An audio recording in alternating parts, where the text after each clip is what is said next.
वो परमात्मा पाप नाशक है और ऊपर तीसरे मुक्ति धाम में रहता है, वहां से गति करके चल के आता है, वहां से गति करके चल के आता है, अच्छी आत्मा को मिलता है और वो राजा के समान दर्शनीय है, देखने जोगा साकार है। और उद्देश्य क्या उसका आने का? वो उपदेश करता है, तत्व ज्ञान का प्रचार करता है। अब फिर देखिए एक बार, तो पुण्यात्माओं ये समझ लो आपने अमृत पीना है और जितनी बार पिया जाए उतना ही थोड़ा है। ऋग्वेद मंडल नंबर 9 सूक्त नंबर 86 बहुत आसानी से समझ में होगा। और 26 मंत्र यज्ञ करने वाले यजमानों के लिए, यानी साधना करने वाले, वो यज्ञों का जिक्र आ गया ना, यज्ञ माने धार्मिक अनुष्ठान करने वाले भक्तों के लिए, यजमान माने भक्तों के लिए परमात्मा सब रास्तों को सुगम करता है हुआ, उनके विघ्नों को मर्दन करता है, उनके सब दुखों का निवारण करता है और उनको पवित्र करता हुआ और अपने रूप को सरल करता हुआ। अब सतलोक में परमात्मा जहां वो एक स्थान पर रहते हैं, एक रोमकूप में, ये एक रोमकूप है, इसमें करोड़ सूर्य और करोड़ चंद्रमा मिला दे, ऐसा ये एक रोमकूप की रोशनी है परमात्मा की। ये बाल का छिद्र जो बोलते हैं इसको रोमकूप कहते हैं।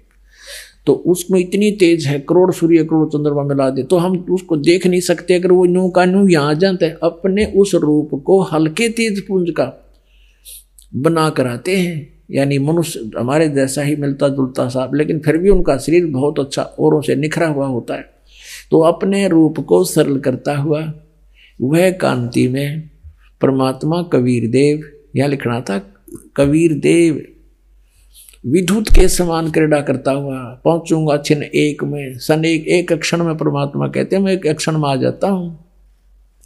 वर्णीय पुरुष को प्राप्त होते हैं और वो परमात्मा अब 27 में ऋग्वेद मंडल नंबर 9 सूक्त नंबर 26 का, ऋग्वेद मंडल नंबर 9 सूक्त नंबर 86 का मंत्र 26 पढ़ा। अब 27 में देखिए, जो परमात्मा ध्रुवलोक के तीसरे पृष्ठ पर विराजमान है, वह परमात्मा ध्रुवलोक के तीसरे पृष्ठ पर विराजमान है और वहां से गति करके आता है।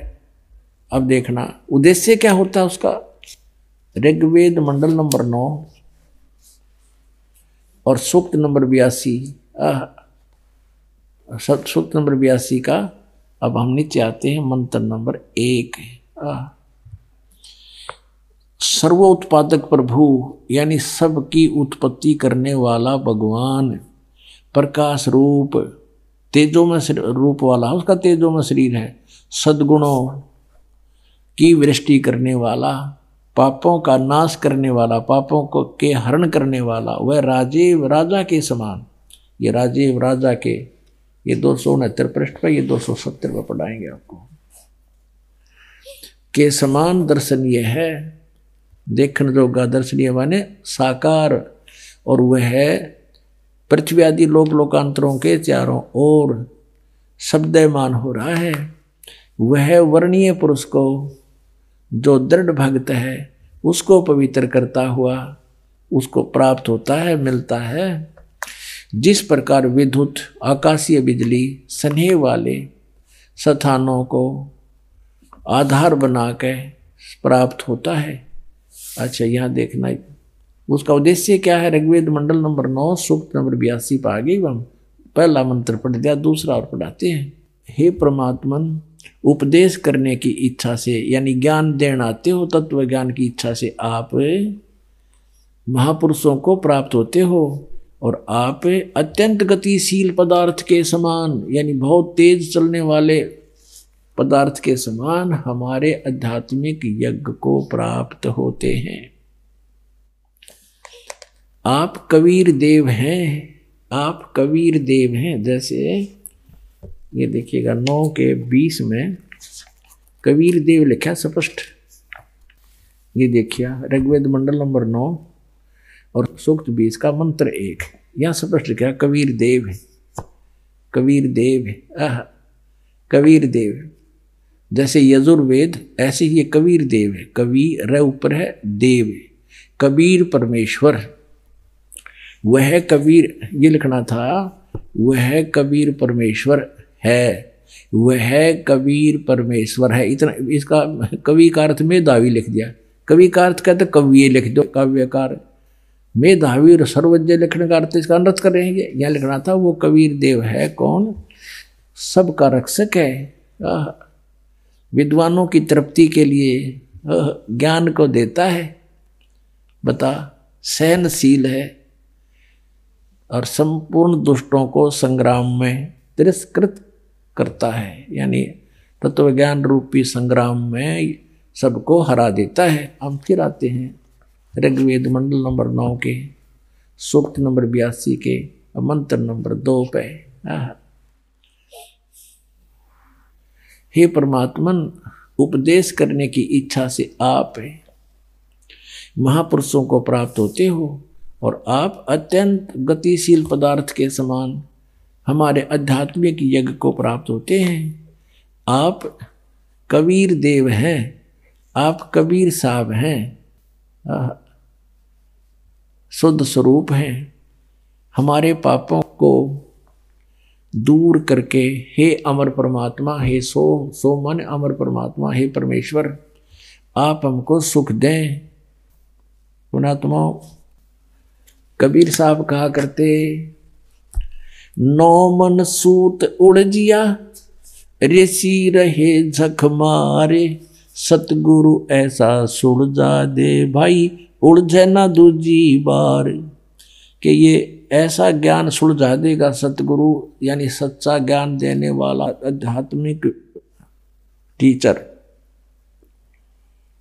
उसको सतगुरु कहते हैं। सतगुरु परमात्मा स्वयं आते हैं, वो सतगुरु की भूमिका भी करते हैं, सब ब्रह्मांडों का संचालन भी वहीं बैठकर करते हैं।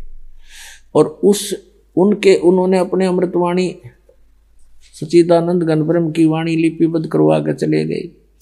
उसको समझने की भी सबके बस की बात नहीं। इन वेदों को नहीं समझ सके तो उस वेद ने कैसे समझ लेगा आम आदमी? हो तो एक तत्व ज्ञान है।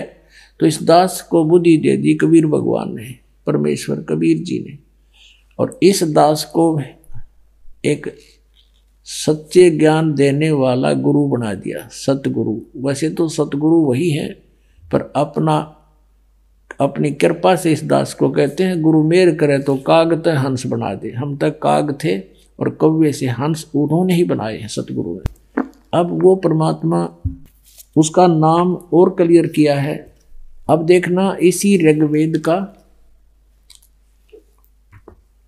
ऋग्वेद जो आर्य प्रतिनिधि सभा के द्वारा ही प्रकाशित है, उसी को हम पढ़ रहे हैं। ये यहाँ से प्रकाशित है, ये आपको पहले भी दिखाया था। बार बार ये दिखाना अनिवार्य है कि देखो भ्रमित ना कर दिया आपने कि वो अपने घर की बना रहा होगा। ऋग्वेद मंडल नंबर 9 सूक्त 96 पा गई बाम 96 पे। पहले 86 82 सूक्त पढ़ा था 9वें मंडल का। अभी 16वें श्लोक में कहा है 96 ऋग्वेद मंडल नंबर 9 सूक्त 96 मंत्र 16 में, गुहम माने गुप्त, रहस्य में, चारु माने श्रेष्ठ, नाम माने नाम। ये तो हम पढ़ सका आराम से। इन्होंने कुछ अपनी हिंदी भी कर रखी है। चारु माने श्रेष्ठ, गुहम माने सर्वोपरि रहस्य यानी सबसे गुप्त, और नाम माने नाम। इन्होंने चाहे कुछ भी अड़ंगा डाल दिया, तुम्हारी संज्ञा है। नाम का संज्ञा के मतलब नाम है, जो तुम्हारा नाम है। अब देखना, हे परमात्मन, सर्वोपरि रहस्य है, यह लिखना था जो गुप्त, गुहम माने गुप्त, चारु माने श्रेष्ठ, ये लिखे रहे हैं। नाम माने नाम लिख लेंगे। ये तो उलझाने की चेष्टा की है। जो तुम्हारी संज्ञा है, जो हे परमात्मा, जो आपका रहस्य में गुप्त श्रेष्ठ नाम है, आप उसका ज्ञान कराए। है कोई इसमें उनका के यजुर्वेद पढ़ना है? इब्ता हमने अक्सर आगे इनका यजुर्वेद भी पढ़ लिया। यजुर्वेद को कहा कर दे यजुर्वेद। अब वो हमारे लिए तो उंगलियां पाओगे, ये ज्ञान हमारे को परमात्मा ने पहले दे रखा है। हे परमात्मन, सर्वोपरि रहस्य यानी आपका विशेष रहस्य वाला, यानी गुप्त, जिसको किसी ने ना बेरा, वो श्रेष्ठ, नाम माने नाम, आपका जो नाम है आप उसका ज्ञान कराएं। आप उपासक लोगों से स्तूयमान हैं, स्वाभाविक शक्ति से युक्त हैं, विद्युत के समान ऐश्वर्य के सम्मुख प्राप्त कराइए, हमको प्राणों की विद्या का वेता बनाइए। हे सर्वशक्ति संपन्न परमेश्वर, हमको इंद्रियों के नियमन का ज्ञाता बनाइए। अब यहाँ देखिए, अब 17 में, इसमें 16 में पूछा है आप अपने श्रेष्ठ नाम का हमें ज्ञान कराएं, इतनी सी बात है। 17 में वो नाम बताया है, क्या लिखा है? शिशुम जगानम हरियंतम मर्दंती शुभंती वहीने मरुतो गणेन कबीर गिरभी कबीर गिरभी कावेना और कबीर संत सोमह पवित्रम अत्यति रेभन, इनके द्वारा हम ये लेते हैं। इन्होंने क्या किया है, इस कबीर का अर्थ ऊपर लगा हुआ है, यू यहाँ लगेगा, पढ़ेंगे अलग करेंगे संधि छेद में। तो इन्होंने कर दिया, इसका तो कवि कर दिया, गिर भी माने वाणी द्वारा। हम इसको न्योका में लिख दें, वो कबीर वाणी द्वारा। गिर भी माने वाणी द्वारा और कबीर माने कबीर, कबीर वाणी द्वारा। अच्छा, रेभन माने, ये देखिए, रेभन सन गर्दता हुआ, और काव्यन कविताओं से, कविताओं माने जैसे लोकोक्तियों के माध्यम से, शब्दों के माध्यम से, दोहों के माध्यम से, चौपाइयों के माध्यम से वो परमात्मा अपना ज्ञान सुनाता है। इन्होंने एक और चतुरता कर दी है, यूँ तक कबीर गिर विकारत ये कर दिया कवि लोग वाणी द्वारा, यह लिखना था कबीर वाणी द्वारा। और इस कबीर का अर्थ नहीं करा, इस कबीर का लिखना था वो कबीर देव है, उसका नाम कबीर देव है। ये देखिएगा, आप पूरा देख सकते हैं, पीछे देखना और पीछे देखो अच्छी तरह। अब इसमें आप संस्कृत देख सकते हैं, ये एक कबीरता इन्होंने लिख दिया यहाँ पर, और इस कबीर का कितना अर्थ नहीं कर रखा। ये संस्कृत शिशुम जज्ञानम हरियंत मर्जंती शुभंती मरुत वहीन गणेन कबीर गिरभी, इस कबीर गिरभी आड़ा कर दिया, कबीर गिरभी। काव्यना, यू काव्यना भी लिख दिया, काव्यना, और सोम भी लिख दिया, और यू संत भी लिख दिया, सोम, पवित्रम भी लिख दिया, अतेति भी लिख दिया, रेभन भी लिख दिया। यू कवि छोड़ गए कबीर, क्योंकि ये दोबारा लिखते ही क्लियर हो जाता है। यहाँ पर इन्होंने चोर चुराई तोमड़ी गाड्डे पानी में, वह गाड्डे वह ऊपर आवा सच्चाई छानी ना। अब इसका क्या अर्थ बनाइए, दास बताओगा। शिशुम जगानम, हे परमात्मा, जो शिशु रूप धारण करके अपने जो लीला आप करते हो, तो शिशु जगानम यानी आप जानबूझकर अपनी सूझबूझ से शिशु रूप में प्रकट होते हो। हरियंत माने यानी मानव के रूप में, मानव के बच्चे के रूप में, और आप शुभन मर्जंती शुभंती वहीन मरुते गणेन और कबीर गिरभी कावेना कबीर, अपनी महिमा की वाणी को आप अपनी कबीर वाणी द्वारा, कबीर गिरभी, कबीर ये इन्होंने इस कबीर गिरभी का लिख दिया वाणी द्वारा, हम लिखते कबीर वाणी द्वारा। और कावेन, कावेना, कावेन नहीं, हाँ कावेन, कावेना, कावेना माने कविता से, शब्दावलियों के माध्यम से, दोहों के माध्यम से गरजते हुए ऊंची आवाज में बोलते हो, आवाज लगा लगा कर अपनी महिमा का की वाणी सुनाते हो। अब इसका, और जिससे मरुता माने विद्वान लोग, गणेन माने समूह, ये होता है गणेन समूह, और वहीन माने उस गतिशील परमात्मा का गुणों के, गण माने होते हैं समूह, गणे आदमी इकट्ठे हो जा, मरुत माने साधक। इसका अर्थ ये है कि वो परमात्मा जब कबीर, यू कबीर देव संत रूप में, वो अमर परमात्मा संत रूप, कबीर साहब, कबीर नाम उसका, संत या ऋषि रूप में जब प्रकट होता है, शिशु रूप धारण करके जब वो बड़ा होता है, तो अपनी महिमा की वाणी कबीर वाणी के द्वारा, कबीर गिरभी, गिरभी माने वाणी द्वारा, और काव्य ना माने कविताओं से, कविताओं के माध्यम से, और ऊंचे स्वर में गरज गरज कर बोलता है। अब परमात्मा क्या कहा करते हैं, चारों युग में संत पुकारे, कूक कहा हम हेल रे, हीरे माणक मोती बरसे, ये जग सुगता डेल रे। अब परमात्मा खुद बता रहे थे कबीर परमेश्वर के, चारों युग में मेरे संत पुकारे, जिनको मैं आकर मिला, मेरे से परिचित ज्ञान को फिर उन्होंने ढोल के डंके पर जगह जगह आवाज लगा लगा कर जनता को बताने की चेष्टा की। और कूक कहा हम हेल रे, हमने भी आवाज लगा लगा के ऊंचे सुर में रुक के मार मार कर जगह जगह खड़े होकर के होय होय होय। वेद तो कहते हैं वो परमात्मा ऐसी लीला करता है कि अपने सतलोक से चलकर आता है एक कवि, वो एक गुरु रूप में उपदेशक बनकर, वो कबीर देव अपनी कबीर वाणी के माध्यम से और ऊंची आवाज में खड़ा होकर कहीं भी खड़े हो जाते थे परमात्मा। जैसे बाजीगर तमाशा दिखाते हैं, पहले डुग डुगी बजाते हैं, परमात्मा ऐसे कहीं खड़े हो जाते थे। एक इकतारा रखते थे, कभी कभी इकतारा, उसमें एक तार होता था और उसको ऐसे बड़ी गजब की टून लगा देते थे। आसपास के राह चलते वहां खड़े हो जाते थे, चौराहे पर खड़े हो गए, कहीं पर भी रास्ते में खड़े हो गए, गांव नगर के अंदर तो 150 व्यक्ति आकर खड़े हो जाते थे। परमात्मा फिर अमरवाणी बोला करते थे, मानुष जन्म दुर्लभ है ये मिलन बारंबार, जैसे तरवर से पत्ता टूट गिरे वो बहोरे ना लगता डार। तो वहां परमात्मा आप गान लाग जाते, आसपास आदमी बैठ जाते आकर के चुप चुप चुप बैठ कर, और सैकड़ों की संख्या हो जाती, और 2-2, 3-3 घंटे परमात्मा अमृत वर्षा करते अपनी प्यारी आत्माओं पे, और उनको न्यों भी नहीं पता चलता कितनी देर होगी।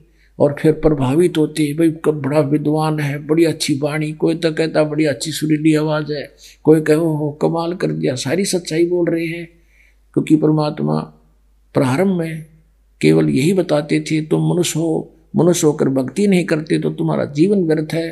पशु और तुम्हारे अंदर क्या अंतर है, अन्य प्राणियों में और मनुष्य में क्या अंतर है। तो इससे आम आदमी प्रभावित होता था। और वही वेद कह रहे हैं कि वो ऊंची स्वर में आवाज लगा लगा कर बोलता है, वो होता है परमात्मा। उसको कवि कहने लग जाते हैं, कवि, क्योंकि कवि का अर्थ काव्यकार भी होता है, और वो परमात्मा का असली नाम है कबीर देव। उसको कवि समझ लो, उसका नाम कवि है।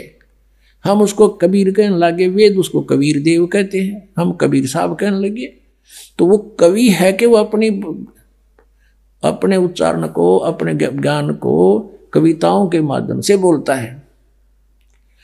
और फिर अब आगे दिखाते हैं आपको कि जब वो परमात्मा आता है, वो एक प्रसिद्ध कवियों में से भी एक होता है, लेकिन वो होता है परमात्मा, और तो कवि तक सीमित है। लेकिन ये परमात्मा होता है, क्योंकि कुछ दोहे श्लोक मिलते जुलते होते हैं। और परमात्मा की इतना मोटा है वो सच्चिदानंद घन ब्रह्म की वाणी, कबीर वाणी, उसको जब सारे को पढ़ते हैं तो चारों वेद, 18 पुराण, 11 उपनिषद, महाभारत, गीता, पुराण, कुरान, बाइबल, सब कुछ समावेश है उसके अंदर। और अन्य संतों की सिर्फ एक, जैसे तुलसीदास भी कवि थे, उन्होंने केवल रामायण से अतिरिक्त कुछ नहीं, श्री राम के ही महिमा गा रखी है उसमें।